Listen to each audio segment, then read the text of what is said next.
And we're back, guys. I'm your host, Good Energy. Welcome to Tennis in a Minute. And we're going to take a look at Coco Gauff and what I think will be her path to the French Open Championship.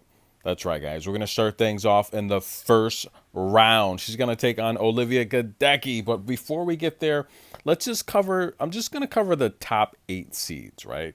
So these are the players that, for the most part, have the best percentage to win the French Open this year. However, I personally think Coco is in great form.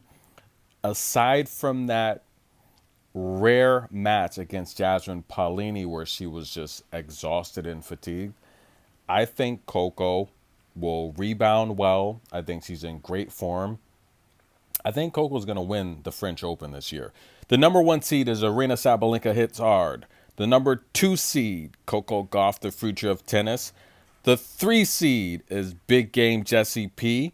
The 4th seed is Lotto Italy, a.k.a. Ciao Bella, Jasmine Paulini. The 5th seed is Iga, Big Bad Iga. The 6th seed is the future of Russian tennis, Mira Andreeva. The 7th seed is Maddie Patty. And the 8th seed is Queen Win. Those are your top seeds here at the French Open, guys. But this is why Coco Gauff is going to win the French Open this year. She takes on Olivia Gadecki in the first round. Now, Olivia's coming off of back-to-back 40-win seasons. But right now, she's struggling. Struggling on the year.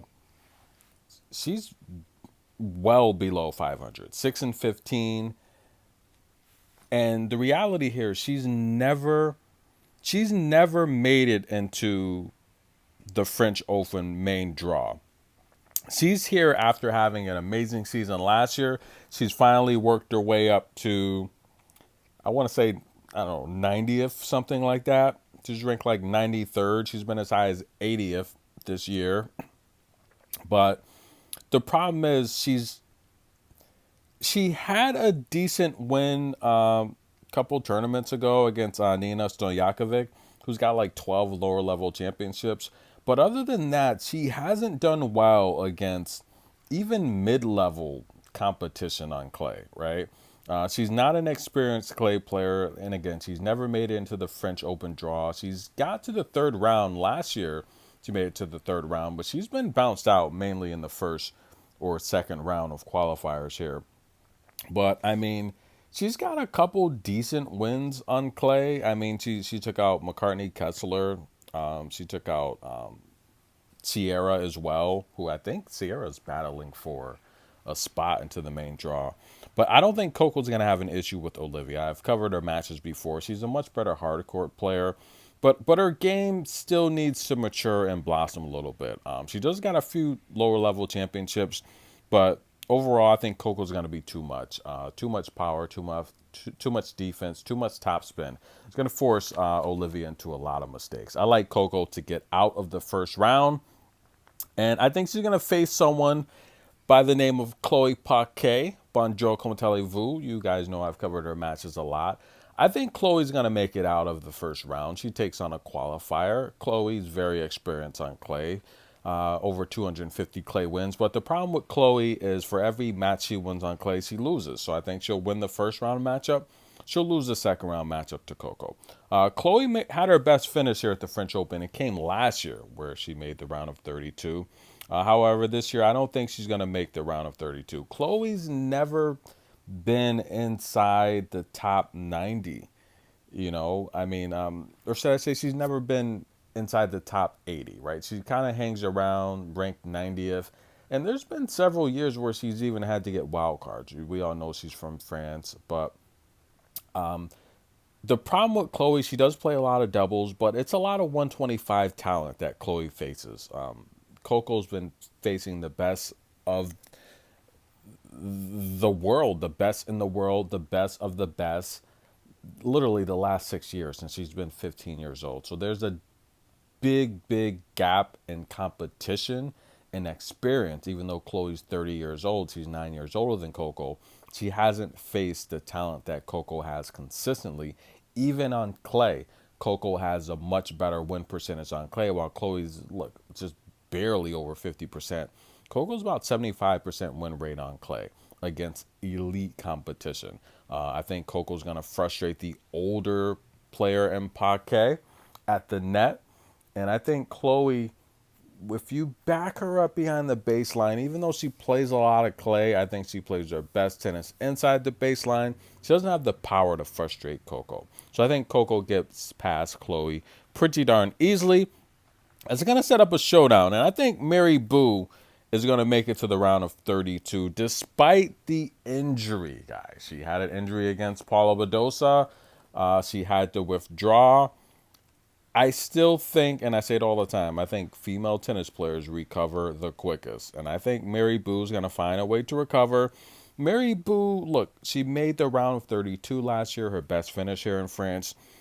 She beat Beatrice Haddad in Rome. She beat Mayar Sharif, who had a very tough championship match against Victoria Bokul, who Bokul is going to take on Iga's bestie, Yuvan. And we're going to see who makes the main draw. Check the community. We have other good matches going on in qualifiers. We have one of my top teen prospects from the Czech Republic. Can you guys guess her name? Top teenager. Pretty good on clay from the Czech Republic. Comment below. I'm not going to give it out, but check the community. I'm going to do some polls and let you guys give your expertise. But again, I think, and we also have Isla. She's going to take on Maya Joint. That's going to be good. So we have other tournaments as well. But in terms of Mary Boo, a lot of people concerned with the injury. It could be an issue. I think she'll have enough to get out of the first and second round. But the problem is not being 100%. She's going to run into issues with Coco. Now, Mary Boo has beat Coco before. She's very, very patient, very defensive, but not as experienced on clay. And I think that's going to be an issue for Mary Boo when she's taking on Coco, just not having that extra,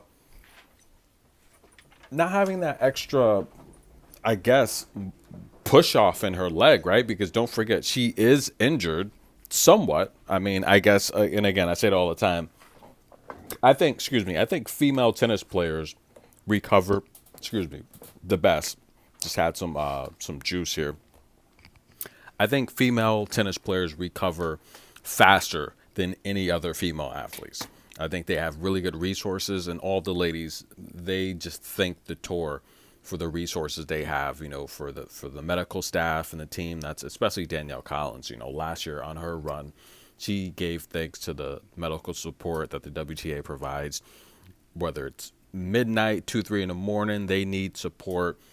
They have the medical attention that they need to help recover. And I think Mary Boo, for the most part, she'll be fine enough to get past the first couple rounds. But once we get to the round of 32 with Coco's form, her speed, her athletic ability. Now, I don't want to say that Mary Boo is slowing down without saying that she's slowing down. Mary Boo's slowing down. I've watched her for many years, and I've seen, especially the last year and a half or so, she's starting to slow down. And that does concern me because she's such a sweet person. She's such a good player, but she is starting to slow down. And I think a matchup with Coco Gauffs at this point of her career and not being particularly healthy, I think it's going to spell trouble. I think Coco can beat her with her backhand easily. I think she can find passing shots. And I think she can just be patient enough in the rallies because Mary Boo doesn't really have the power right now. I mean, again, I think she's slowing down. That's going to threaten back up Coco. I think Coco gets past the round of 32, defeating Mary Boo, setting up a showdown. The Sweet 16 with Ekaterina Alexandrova. This is going to be a good match. Now, Ekaterina, look, she's made the round of 32 a few times here in France, right? She's made the round of 32 a couple of years ago, as well as 2019 and 2020. Now, Ekaterina has a lot of power, but Coco owns a head-to-head against Ekaterina. 3-1. She plays pretty well against Ekaterina.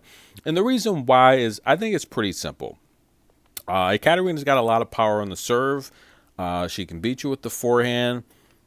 But the problem is with Coco just extending the rallies, it forces Ekaterina into making a lot of mistakes. when Katerina plays Coco, she makes a lot of errors, and she's 30. Again, I don't want to say she's slowing down as well, but she's got a really good work ethic. She's playing well on clay this year, 8-3 on clay. She took out Dasha, an amazing shot maker, Olga, who's got a lot of power on the left forehand side. But Uchima defeated her in Madrid. Now that was a little concerning to me. However, she does have wins over Pegula, Maria Andreeva, and Ludmila. However, I think Coco just being comfortable with her game. I think Coco being able to speed up the pace. I think Coco being able to defend, extend the rallies, and being patient with the topspin against someone like Ekaterina, because the scouting report is pretty simple with Coco. Extend the rallies with Ekaterina, and she's going to make mistakes. I think Coco gets past Ekaterina pretty easily, and I would probably say in straight sets, which will set up the showdown with Maddie Patty. Now, Madison Keys does now own the head-to-head against Coco. It's 3-2. Madison's got probably the best kick serve on clay on tour. Let's just be honest. She's got one of the strongest forehands on tour. This, in my opinion, will be the most difficult match Coco will have. This will be the biggest test she will have in her draw. Madison Keys, listen, guys, she's made the round of 16 here a couple years ago. But outside of that, around 18, 19, when I was a very huge Madison Keys fan, she made the semifinal in 18 and the quarterfinal in 2019. And again, you know, that 2017 showdown with Sloane Stevens was like super duper amazing. Remember that, guys? But Madison's pretty consistent, guys. But again, Madison Keys, she's not like she's a hard court player. However, on clay, I think her kick serve is beautiful. But again, Coco's got, I mean, you could say Coco's got just as much experience as Madison Keys has on clay, being 9 years younger. That says a lot, ladies and gentlemen. Madison Keys, though, I like the one over Vivara. I don't like the loss in Rome to Peyton Stearns. Again, I told you Peyton Stearns would win that match. She was playing pretty good. But again, she went 3 sets with Iga in Madrid. She beat Donna Vekic, Anna Kalinskaya, Lucia Bronzetti. So I think this is going to be a tough challenge here. But again, I think Coco's just in a little bit better form. I think Coco, again, she can stretch the court with her backhand, and that can cause problems with Madison Keys. This is that really, really good clay here. So this is the type of surface that benefits Coco. Coco can extend these rallies, use her top spin. That's going to create opportunities to use your athletic edge over Madison Keys. And I think Coco Gauff gets past Madison Keys in what's going to probably be a 3-set match. But as long as Coco's serving well, not beating herself with double faults, I think she can beat Madison Keys in 3 sets. This is going to set up a semifinal clash with Jasmine Paulini again. This is going to be the rematch. Jasmine has now tied the head-to-head up, and this will be for the head-to-head lead. Paulini's having an amazing season. She's 22-8. She won Rome as a champ, doubles and singles, defended her doubles title, made the final, beat Coco, 10-2 on clay this year. The hit list is crazy. Ons, Yelena Ostapenko, Diana Snyder, Peyton Stearns, Coco, Lulu Sunfu, Katie Bolter, Coco at the Porsche Grand Prix, Julia Niemeyer, good shot maker, Eva Liz, good defensive player. Jasmine's on a roll. She's on a big time roll, you know, and she's won 10 of her last 12 matches. She's 10-2 on clay, 22-8 on the season. The first Italian to win Italy in the Open era. That's crazy, right? The first Italian last year to make the French Open in the SW19 final. The first person to do it since Serena Williams. She's making a lot of history at her age, and she's 29, right? She's going to be 30. But here's the problem with that match. As much as I love Jasmine Paulini, and you guys know I love Jasmine. I've been supporting her, like I said. I've been going to her matches when there's like just me and 3 other people in the stands. At the French Open, she made the final last year where she lost to Iga. So she plays comfortable here, right? But outside of last year, she's never made it past the round of 64. And in fact, at the age of 28, she's only made the draw, what, 5 times, maybe 6 times. So there was a stretch there where she wasn't that consistent. Well, you take a look at someone like Coco, who's only 21. She's made the French Open draw just as many times as Jasmine. She's also made the French Open final in 22, which she lost to Iga. Coco also made the semis and the quarterfinals here at the French Open. And the reality here is she won it last year on the double side with Ekaterina, and she won as a junior. She plays very well in France. The issue with the matchup in Rome, I think Coco was tired. She didn't look herself. You've never seen Coco that easy of an out to anyone on tour. Coco was exhausted. And listen, when you factor in that late match with Kenwin, she had a day to recover, or not even a full day. So let's just cut that out. It wasn't a full day. But then all the obligations, the media, the businesses, and the things she has going on, you'd be surprised. You have a night where you can't sleep. That's all it takes. All it takes, you have one night where you can't sleep and you just can't get to bed. Yes, the tour provides, we're not going to talk about the whole Iga Swiatek and the, melatonin and all that stuff. But the reality here is all it takes is a night where you can't sleep. You go into a match, you look sluggish. You look at the net. Look at the net. The pregame. Coco didn't seem herself. She just didn't have that explosive edge. And she said the crowd wasn't an issue, and I believe her there, but they were cheering loud for Jasmine. But it could have been, it may not have been an issue for Coco, but it could have been that extra adrenaline that Jasmine needed because she was very fired up. Jasmine's numbers weren't great in that match. Coco averaged 50 percentile range in her first serves and her first serves won and her second serves won. Jasmine's weren't too far off. So it's not like Jasmine played this amazing match, which lets me know that Coco was fatigued just by watching her play. But the real issue is Coco at 100%, right? I don't think she's going to have that type of grueling match with Kenwin against Madison Keys, because the thing with Madison Keys is once Madison hits a wall, she's just going to start gunning for it. Kenwin mentally is a lot more disciplined and tougher mentally than Madison Keys. Once Madison hits a wall, that's it. She's going to start just going for it, and she's like, whatever.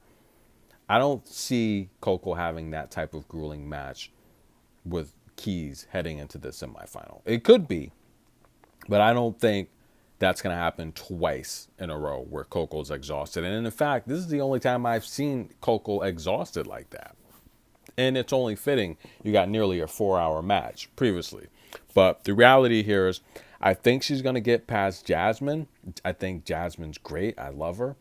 But you've never seen Coco that easy of an out. And I do still think Coco's on another level than Jasmine. The only problem with Jasmine is her short center of gravity. And I've talked about this for so long. It makes it so tough to defend.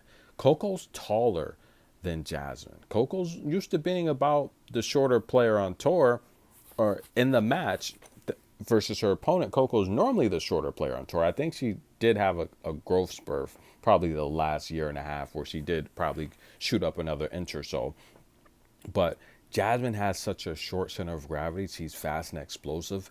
It makes it tough for Coco to get under some of these balls. However, Coco still has the better backhand, and she still can stretch the court, pinning Jasmine behind the baseline, which is her weakness. Jasmine plays very explosive vertically. Coming forward, you're just not, her balls are too low. It's very tough to get under them, especially when she's shortening the court. It's tough to return. Coco has to get to her backhand, stretch Jasmine. Watch Ludmilla when she plays Jasmine. She frustrates Jasmine like I've never seen any player do, maybe aside from Sabalenka. I think Coco will get back to normal. She'll feel back to normal. And I think she beats Jasmine, setting up a showdown with Kenwin Jung. That's right, guys. I have Kenwin making the final. I have Coco and Queenwin making the final here at the French Open. I do not think Sabalenka is going to make the final. I think if she runs into Kenwin, I think Kenwin's going to defeat her. Queenwin is a pretty darn good clay player, right? She's she's made the round of 16, and at the 22 season here, she made the round of 16. 23 season, she made the round of 64, and last year she made the round of 32. Kim Wynn's a really good clay player, and in fact, I would argue, even though she's from China, I would argue that clay is probably at least, if not her favorite surface, her second favorite surface. Remember, I talk about the lockout where she would drive around Europe in her car, her own personal vehicle, playing clay courts. But again, here's the problem. Look at all the double faults Kinwin received. She got 3 free service games against Coco the last time they faced each other in that semifinal. Coco serves well. I think she beats Kinwin in straight sets. It's as simple as that. Kinwin's not known as a great defender. She's never been. I think she's offsetting that with the short balls against Coco because she won a lot of points in no man's land against Coco in that semifinal match in Rome. Coco, if she gets back to stretching the court, I think that's going to back up Kinwin and take away those opportunities. However, even still, if Kinwin gets off with her drop shots and her short balls, Coco was still winning a lot of those points. So I think Coco reduces her double faults. She goes into this slam knowing, look, this is another once in a lifetime opportunity. All the players on tour that have never made a slam final, that have never even made it to the semifinals or quarterfinals, it's tough to do. I think Coco goes in there. The crowd is not going to be cheering for her opponent like they were in Rome against Paulini. The crowd's going to be cheering for Coco. That extra momentum and hype is all Coco's going to need to win this match, to serve better, to stretch the court, and defeat Kim Won-jung for her second Grand Slam title on tour, guys. The reign, the takeover starts now. Coco Gauff wins the French Open this year, and this is the path I think she does to get to that title.